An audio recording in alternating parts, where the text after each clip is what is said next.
Hello everyone, welcome to our channel. In this video, we'll talk about the drugs which act on the kidney.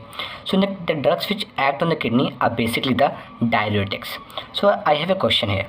What are diuretics? First option, the substances or drugs which decrease water or which decrease sodium or both.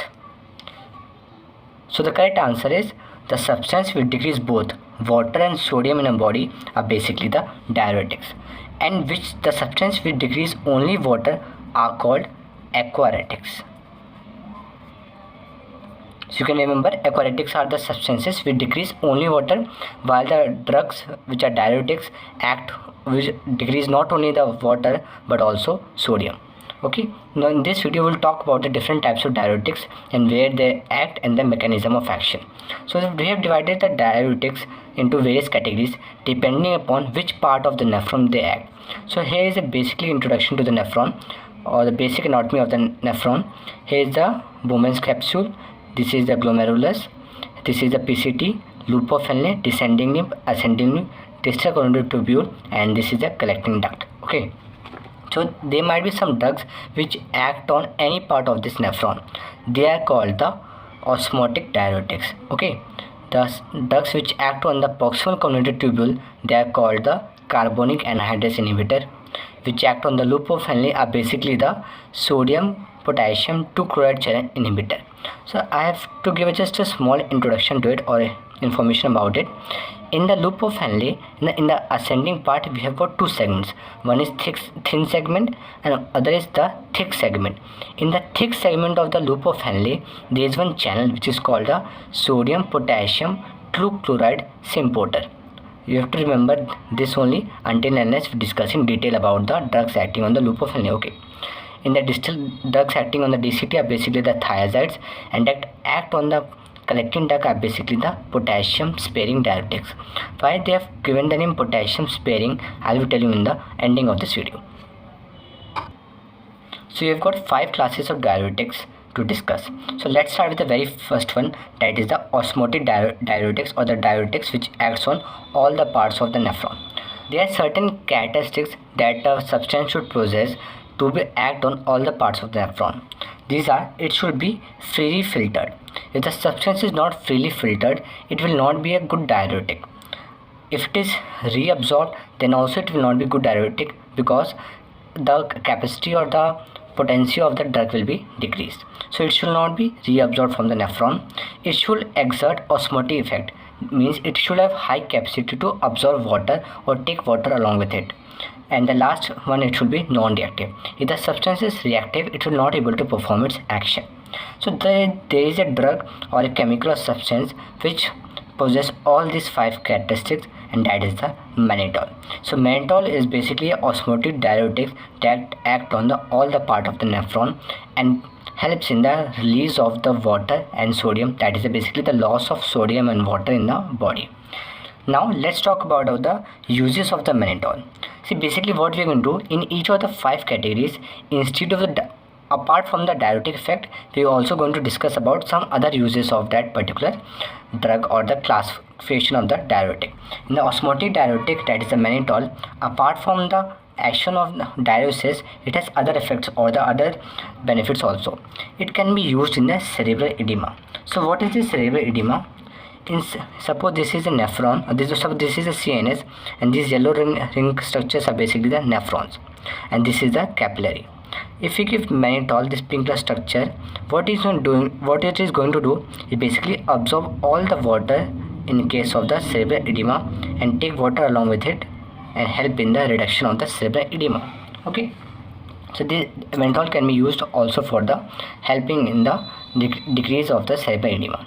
Next important function is it can be used in acute congestive glaucoma. The action is also same. It helps to reduce the aqueous amount of fluid that is being produced in the eye. In glaucoma, what happens? There is excess production of the aqueous humor, so it helps to reduce the pressure exerted by the aqueous humor in the excess. Next one, it can be used in incipient renal failure. What the action of the diuresis is basically, it helps in the absorption of water.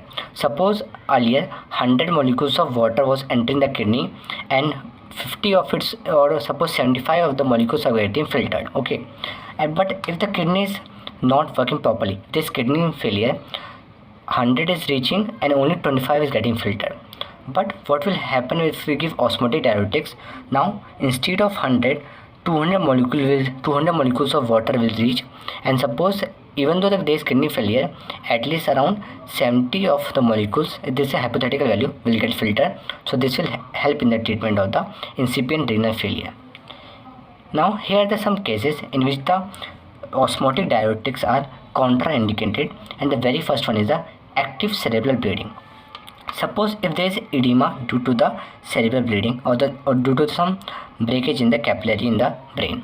So what will happen? Mannitol, when given, will also enter the brain, and instead of helping the remedy of the cerebral edema, it will aggravate the cerebral edema, because once it enters the brain, suppose this is brain, so once it enters the brain, it will, instead of removing the excess water, it will help in the accumulation of water. So if the capillary is ruptured, it will enter the CNS. Instead of helping in the removal of excess water, it will help in the collection of water in the brain. So in the active cerebral bleeding, we don't give osmotic diuretics. And if there is complete renal failure also, more amount of water will be reaching, and if there is complete renal failure, none of the water will be filtered and will aggravate the problem. And last one, the pulmonary edema. We don't give osmotic diuretics in the case of the pulmonary edema. So these are the places where the osmotic diuretics or mannitol is contraindicated. Next one is the drugs acting on the PCT, that is a proximal convoluted tubule. These drugs are basically the carbonic anhydrase inhibitor. So we have got 3 drugs in this regard, that is the, we can remember by the mnemonic BAD: brinzolamide, acetazolamide, and the dorzolamide. Among these 3, acetazolamide is very much important because it can be given orally also and as well as IV. One point here I forgot, that if mannitol, if you give orally, it can cause osmotic diarrhea, because after reaching the GIT, mannitol will cause osmotic pressure effect, and it will help in the accumulation of water in the intestine, which will basically lead to the osmotic diarrhea. So now let's come to the proximal convoluted tubule drugs acting on the PCT, that is the carbonic anhydrase inhibitor, brinzolamide, acetazolamide, and the dorzolamide. So I was telling acetazolamide can be given orally also and IV. So it has got very much advantage over the brinzolamide and the dorzolamide. Now let's understand the basic function of the carbonic anhydrase, then you will be able to understand the function of these drugs. Suppose this is the lumen of kidney, okay, basically of the part of the PCT, okay. This is the lumen, and here is a cell. In the cell, here we have the sodium hydrogen pump. What it does, the sodium which enters the lumen along with bicarbonate, so let me use some other color. What will happen when in the Bowman capsule, some of the minerals and nutrients are also getting filtered. That's basically the sodium and bicarbonate will also be filtered here and enter the lumen. So in the PCT, sodium and bicarbonate is present. Here is a pump that will help in the intake of sodium into the cell, and instead of that, it releases hydrogen ion. This hydrogen ion combines with bicarbonate ion in presence of carbonic anhydrase and gets converted into H2CO3. This H2CO3 again in presence of carbonic anhydrase break down into H2O and CO2. These are basically the water and gases and can easily enter the cell. When it enters the cell, it again combines to form bicarbonate ion, which again breaks down into H plus and HCO3 minus. Okay, so basically what we are doing here, we are absorbing sodium and bicarbonate from the lumen, and instead of that we are secreting H plus. So this is basically the function of carbonic anhydrase. What carbonic anhydrase does, it absorbs sodium and bicarbonate from lumen and secrete H plus. This is broadly the function of carbonic anhydrase you understand from here. Okay. So these 3 drugs, bad drugs, brinzolamide, acetazolamide or dorzolamide, these are basically carbonic anhydrase inhibitor. They act by non-competitive reversible inhibitor. Okay. So when they binds to this carbonic anhydrase and it inhibits the function, it will help in the loss of sodium So along with sodium there will be a loss of water also, and also there will loss of bicarbonate, because carbonic anhydrase basically helps in the absorption of the sodium and the bicarbonate. Now let's see about the uses of the other uses of the carbonic anhydrase inhibitor. The other uses of carbonic anhydrase inhibitor you can remember by the mnemonic GAME. G stands for glaucoma, A stands for alkalization of urine, M stands for mountain sickness, and E stands for epilepsy. How this can be used in the alkalization of urine? Because it helps in the loss of bicarbonate. So if there is urine in urine, if there is alkalization, means there are more bicarbonate ion, so it help in the loss of bicarbonate ion and maintaining the pH of the urine. So basically alkalization of urine leads to kidney stones. That's why we have to quickly remedify this problem in order to prevent the kidney stones. What are the side effects? So basically it helps in the loss of potassium. So one of the side effect is decrease in the potassium. Next is metabolic acidosis, kidney stones. As I told you, if there is hyperalkalization of urine, it will lead to the loss of bicarbonate in the urine. That's why we are making the urine alkaline, and alkaline urine basically causes kidney stones. That's why side effect is kidney stones, and apart from that it also causes paresthesia. Now next classification of diuretics, we have the loop diuretics, which basically act on the thick portion of ascending limb of loop of Henle. So here we have got 4 classes of drugs or 4 types of drug: bumetamide, ethyrenic acid, torsemide, and furosemide. So this you have to remember. Ethyrenic acid is not used because it is ototoxic. So you have to remember bumetamide, torsemide or furosemide is most commonly used, and we don't use ethyrenic acid, but it is also a loop diuretics. And loop diuretics are the, here most important point is they are the strongest diuretics.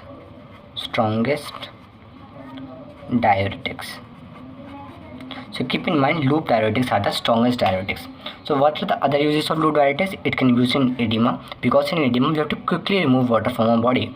It can be used in hypertensive emergency, because in hypertension there is excess blood volume, which basically leads to the increase in blood pressure. So if you remove the water from the blood, this will basically lead to the decrease in the volume of blood and thus decreasing blood pressure. So it can be used in the hypertensive emergencies. It can be also used in hypercalcemia. How it can be used in hypercalcemia, I will tell you in the side effects part. And the next one is that it can be also used in a bromine and iodine poisoning.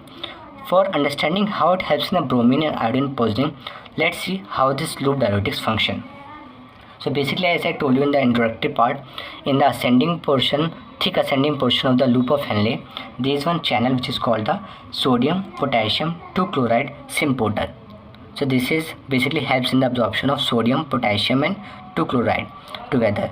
So if we inhibit this channel, this will lead to the loss of sodium, potassium and 2-chloride, and basically will act as a diuretic. So the side effect is decrease in the sodium, decrease in potassium, decrease in magnesium and decrease in hydrogen ion. So I was telling you why it can be used in bromide and iodine poisoning. In bromide and iodide poisoning, there is excess bromine and iodine. So bromine and iodine belong to the family of the chloride or the halides. So it will bromine and halide, once filtered in lumen, will not be reabsorbed and thus will be excreted from our body. So these are basically the helpful uses of the loop diuretics. So apart from that, the side effects include increase in glucose, increase in lipids and increase in the uric acid. These 7 side effects are common to both thiazides and the loop diuretics. So you have to remember this, and this is very important. Apart from all this also helps in the decrease in the calcium. So that's why it can be used in the hypercalcemia with this excess of calcium. So we can use loop diuretics to reduce the amount of calcium in our body. Next one is the drugs acting on the distal tubule, which are basically the thiazides. Thiazides should divide into 2 categories: the molecules or drugs whose structure is similar to thiazides, or whose structures are similar to that of thiazide, not exactly identical but they are similar, or their function is similar. Here in this category we have 6 drugs to remember. Chlorothiazide. Here you can read one trick, that is you have to first of all write thiazide everywhere. Okay, 3 thiazide, then we have chlorothiazide, hydrochlorothiazide, and then we have the polythiazide. So So it's very easy to remember. In the thiazide like groups we have chlorthalidone, indopamide and zipamide. So indopamide, zipamide and chlorthalidone. This basically inhibit the sodium chloride channel. Thus it will help in the loss of the both sodium and chloride from body. That's why it can be again used in the bromine or iodine poisoning. Here you have to remember thiazides are weak diuretics. Basically they are the weakest diuretics. So loop diuretics are the strongest diuretics and thiazides are the weakest diuretics, but they are long acting. That's why they are used in the hypertension. In hypertension what happens? For a long period of time there is an increased blood pressure, so we need certain drugs that act for a longer duration, that we prefer thiazides. What are the side effects? Side effects are similar. These 7 side effects are similar. That is decreased sodium, decreased potassium, decreased magnesium, decreased H+, and increase all these products. Apart from that, but instead of decreasing calcium, it increases calcium. So loop diuretics are decreasing calcium in the body, but thiazides is increasing calcium in the body, and it is increasing calcium very slowly. That's why it is used in the osteoporosis. So you can remember the mnemonic: loop loses calcium. Okay, and what will the thiazide do? It will increase the calcium in the body. So let's see the other uses of the thiazides. So 2 here you can easily remember. As I told you, it can be used in hypertension and it can be used in the osteoporosis also, because it helps in the increase in the calcium in the body. It can also be used in the recurrent calcium stones, bromide and iodine poisoning, because it acts on the sodium chloride symporter channel, and it can be also used in diabetes insipidus, and it can also basically used in the edema. It is very obvious. How? Now let's understand something about the diabetes insipidus. See, diabetes insipidus can be of 2 types: central, or it can be nephrogenic. What happens in central? There is decrease in the ADH. That's why the kidney is not able to absorb water. But when it is nephrogenic, it is basically the defect in the kidney. So in the nephrogenic diabetes insipidus, the drug of choice will be thiazides, while the normal drug of choice for diabetes insipidus is desmopressin. So this is very also important point you have to keep in mind. Desmopressin is the drug of choice for diabetes insipidus, and it is basically the central diabetes insipidus due to the decrease in the ADH. But if there is nephrogenic diabetes insipidus, we can use thiazides. Now let's talk about the last point, that is the drugs acting on the collecting drug. These are basically the potassium sparing. As you also, all the drugs are basically help in the excretion of potassium. Like here you can see in the loop diuretics it was decreasing potassium. Thiazides was also decreasing potassium. This here we have the carbonic anhydrase inhibitor, it is also decreasing potassium. So basically all the loop diuretics for decreasing potassium, but collecting drug is basically increasing potassium. So let's see how the collecting drugs acting on collecting drug work. So basically in the collecting drug we have one, suppose this is a lumen and this is a cell. Here we have one channel which is called the sodium potassium hydrogen channel. Okay, here you can see sodium is the boss. What will the sodium, if sodium will work, both of them will work opposite to it. If sodium is not working, both will also not work. So basically here the sodium is the boss, and apart from this their normal functioning, they can be also be controlled by the aldosterone. In this cell basically we have an aldosterone receptor.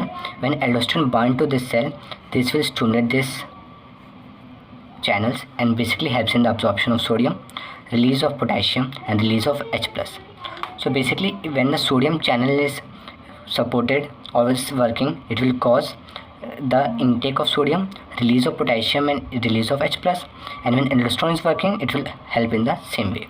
So basically if you inhibit this sodium, okay, or if you inhibit this aldosterone or aldosterone receptor, this will help in the removal of the sodium, and basically along with sodium water will also be removed from the body. So if you give aldosterone inhibitor, it will inhibit this receptor and basically this channel will not be stimulated. That's why it can lead to the decrease in sodium, increase in potassium and increase in H+. And if you give sodium channel inhibitor, it will, instead of, apart from inhibiting this sodium channel, it will also inhibit this potassium and hydrogen channel as well. So it will work the same way. So what is the main basic point to remember? If sodium is inhibited or sodium channel is not working, these two channels will also not work, and aldosterone receptor basically stimulate all this channel. So if you want to help in the removal of the sodium, you have to block this channel, either by directly blocking this channel or by blocking the aldosterone receptor. So if we have drugs for both of these types. Epithelial sodium channel blockers are amiloride and triamterene, while aldosterone inhibitors are spironolactone. Spironolactone is very important drug because of its side effect, because it causes gynecomastia in males. And we have one more drug, eplerenone. These two you have to remember. And for that we have got a mnemonic here. Mnemonic is PASTE. P stands for potassium sparing diuretics. Okay, and these are basically the amiloride, spironolactone, triamterene and eplerenone. Aldosterone inhibitors can also be used in the Cone syndrome, cirrhosis, and the left to decrease the left ventricular hypertrophy. So these three are the other uses of the aldosterone inhibitors. So this was all about the diuretics. If you liked the video, please hit the like button and do subscribe and share channel. Thanks for watching.